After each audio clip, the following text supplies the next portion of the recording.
Hi, this is Jennifer Lowry. I'm one of the faculty sponsors for the Webb Robotics program at the Webb School of Knoxville.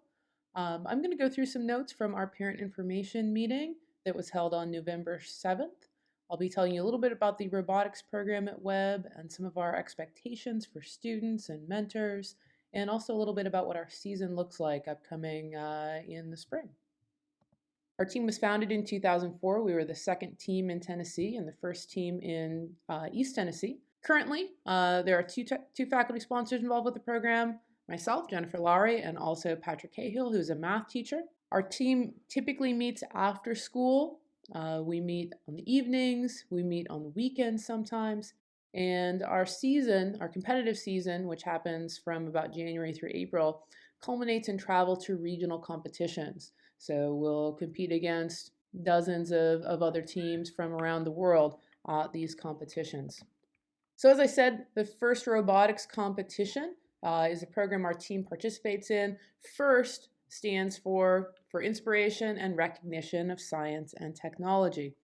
So the FIRST robotics competition is actually the last program in a series of 4 programs. And of course, the entire program is built around one single mission, and that's to inspire young people to be science and technology leaders. So this program spans kindergarten through 12th grade. Here at Webb, we have a FIRST Lego League program, a FIRST Tech Challenge program, and the FIRST Robotics Competition program, which is housed in the upper school. So the first mission as a whole, as I said, is to inspire young people to become science and technology leaders. This program is over 30 years old. We have thousands of teams worldwide building robots from the Lego robotics and all the way up to the big robots that we build in the FRC program. At a glance, this program is a STEM program. It's performed in a very hands-on and accelerated way. It is a team activity. It involves a lot of creativity on our students' part, so they get the opportunity to really take ownership of some part of our game challenge or our program and take it to whatever creative solutions they want to push towards. In addition, we're really focused on building skills within our student body. So these skills could be technical skills, they could be communication skills, but we want to help our students develop the right skill set that they'll need to be able to be innovators, leaders, not just in this program, but as they move away from Webb, as they're out in college and careers through this opportunity. So I want to go through some of our core values for the program. So if I were to just kind of distill down what our program is all about and what FIRST Robotics is all about, we really want to build confidence in our students. We'd like them to build technical skills. We'd like them to build communication skills. We want them to have the confidence to go out and solve problems on their own. We're interested in building our community. So we see our Webb Robotics program as a community of learners within the Webb community. We see our program as really spanning all the way from the lower school to the upper school, finding ways for our students to connect with their peers, to connect with other students on campus, and to connect with experts and leaders outside of our school community, all in an effort to achieve our mission as a team.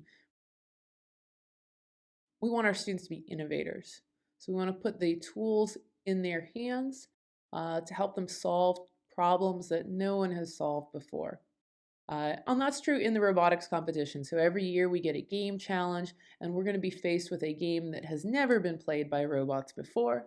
So we get to problem solve, we get to take a look at what others have done and try to build off of their ideas and come up with something new, something effective, something that we can test, and something that we can perfect as a team. We want our students to be leaders. Leadership can be active, leadership can be by example, but we want our students to be making the right choices at the right times, even when no one's watching. We train our students to help each other and help other teams, finding ways to collaborate, finding ways to come to consensus as a team. These are really, really important leadership skills that our students are going to be working on throughout this program.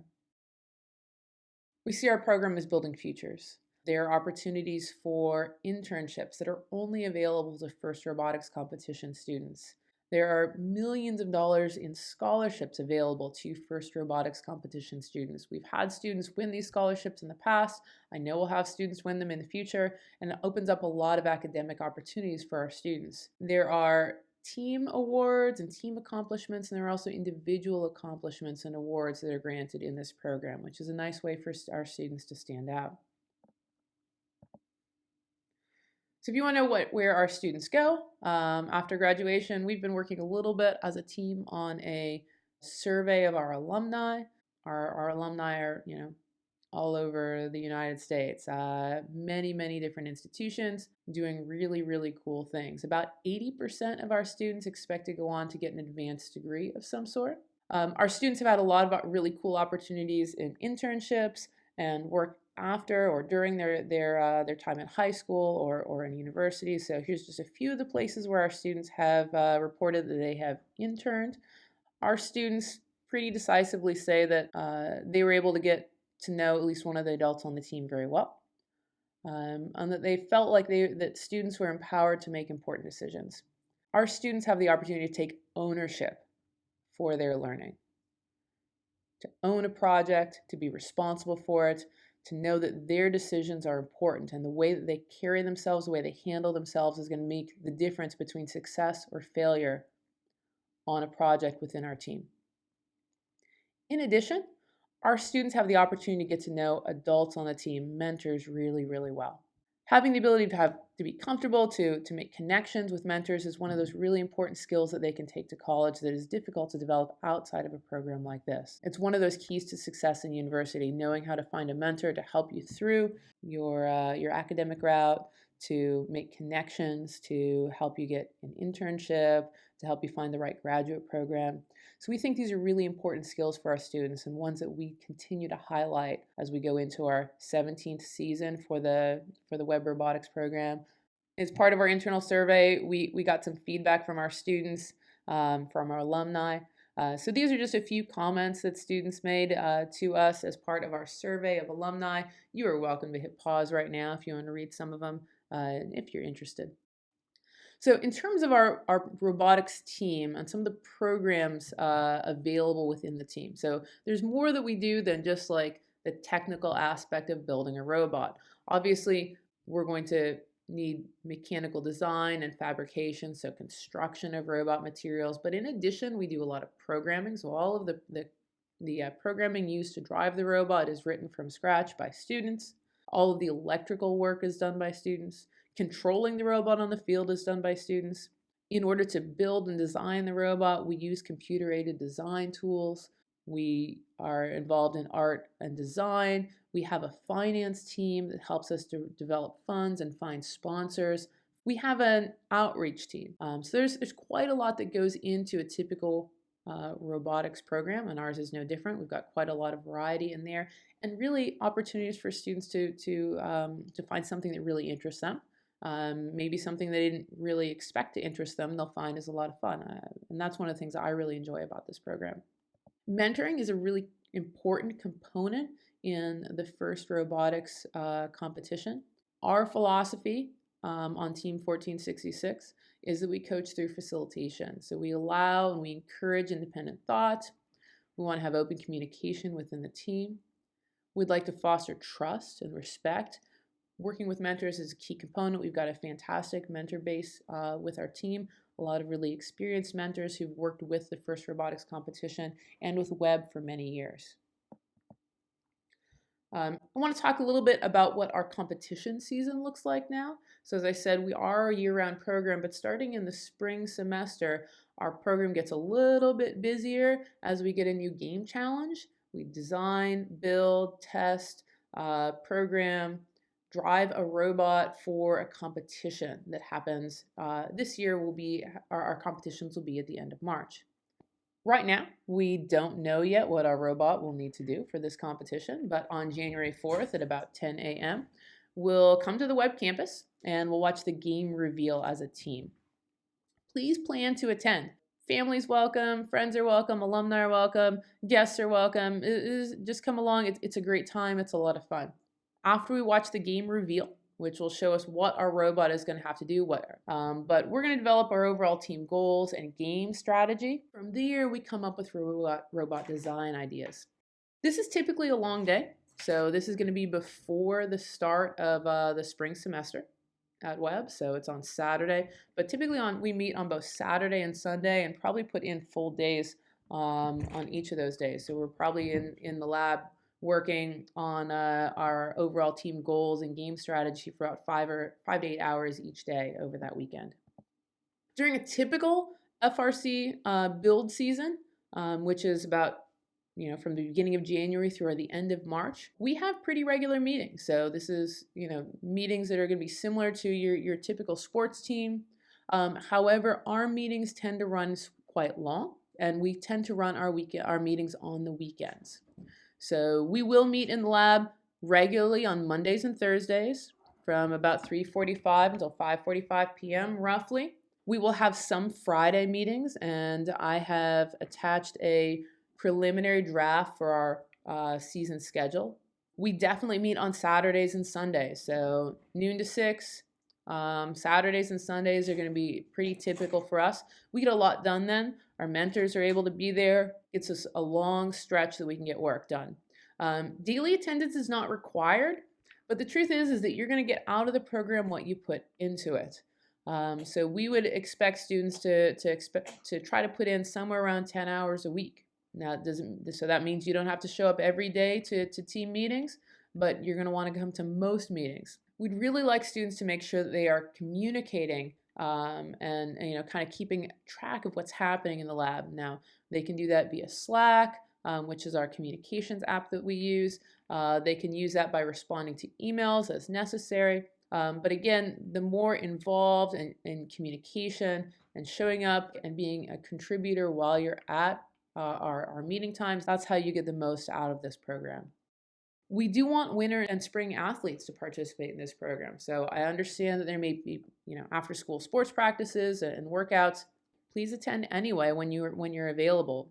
A few things that we want to make sure that students are aware of. You must meet safe working standards in the lab. We will work on safety training for working with tools, working with electronics, and we're going to ask students to uphold those standards. We want our students to meet an academic standard. So we hold our team to standards above the typical academic standards at Webb. And so we will be watching for any grades that slip. So anything below a B- at any point in the marking period or in the semester, we'll probably step in and see if we can arrange tutorial time. So maybe doing some homework while at robotics meetings, or helping students arrange meetings with their teachers so that we can bring those grades up. Because our team is so involved in community and service, we want to hold our students to a high standard regarding community service hours. We do not want our students to have back service hours. This is a new requirement, so we're kind of phasing this in this year. We'd like to help you get those service hours completed. We have lots of opportunities for you to catch up on those service hours through our mentoring of FLL and FTC teams, through some of our outreach events. We have them regularly throughout the school year. So if you have back service hours, let's get those caught up soon. Especially as the season goes on, we will definitely have some meetings that run late. We hope you'll be flexible with us. If we're in the middle of a project, we might not close up the lab exactly at 5:45. We might run late. We might run till 8 p.m. We might run till 10 p.m. We might run past midnight. You never know, particularly as we get close to completing the robot, as we get close to our competitions. We may need some flexibility with that scheduling. In addition, some sub-teams within the robotics program may meet on alternate days. So as our awards team is getting ready for presentations, they may have an additional meeting that they throw together outside of our typical build meetings. If our drive team is going to go and do some drive practice, that may happen outside of that schedule. If we're going to do some CAD or animation work or something like that, it can be done on computers outside of the lab, that could happen as well. So again, one way that students can make sure that they're keeping track of those meetings is by responding to emails, reading emails, and also keeping track of events via our Slack communication app. Our competition season this year is a little bit different than usual. Both of our competitions are late in our build season.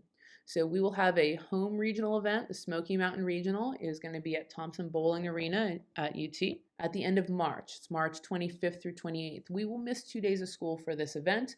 It is an amazing event, though. It is a lot of fun. I definitely encourage parents to go, and I'd love it if every single student on the team is at this event. It's a lot of fun. You really enjoy it. We have a travel regional as well. Our travel regional is going to be April 1st through 4th, and we're going to Huntsville, Alabama. It's a great event. It's the following week after Smoky Mountain. You'll miss 1 day of school for this because we have that Friday off of school. And it's a great opportunity because you're only going to miss 1 day of school. You might as well go. I would love it if we can get our entire team to go to this event. If we qualify for the first World Championships, it's in Houston, Texas, and that's in mid-April. We could talk about qualifying for those events later. If that is added to our calendar, I will let you know as soon as possible. How can parents get involved? We'll definitely visit during a team meeting. You can attend an event with the team, which would be fantastic. We'd love to have you come. You can volunteer at any ATN First events, help with organization. You could mentor the team or help connect us with new mentors. Help us find potential sponsors. One thing we will want you to do is please complete any field trip forms that we sent home. We need that for travel documentation. Please encourage your student to keep up with communications, to attend regular team meetings, communicate any concerns with us. One thing that we could really use help with during the competition season, during our build season, is providing snacks, water, lunches for the team on work days, especially those long weekend work days. I will be sending out a sign-up form for that, so if you're interested, you can sign up online, so be watching for that via email soon. So once again, I'm Jennifer Laurie, faculty sponsor for the robotics program. Dr. Patrick Cahill, also faculty sponsor. So here's our contact information. If you have any questions at any point along the way, please get in touch with us. And if you're looking for more information about the team, we have a few social media accounts that you could follow, and we try to keep those updated regularly. And thanks so much. Hope to see you all at a robotics meeting soon.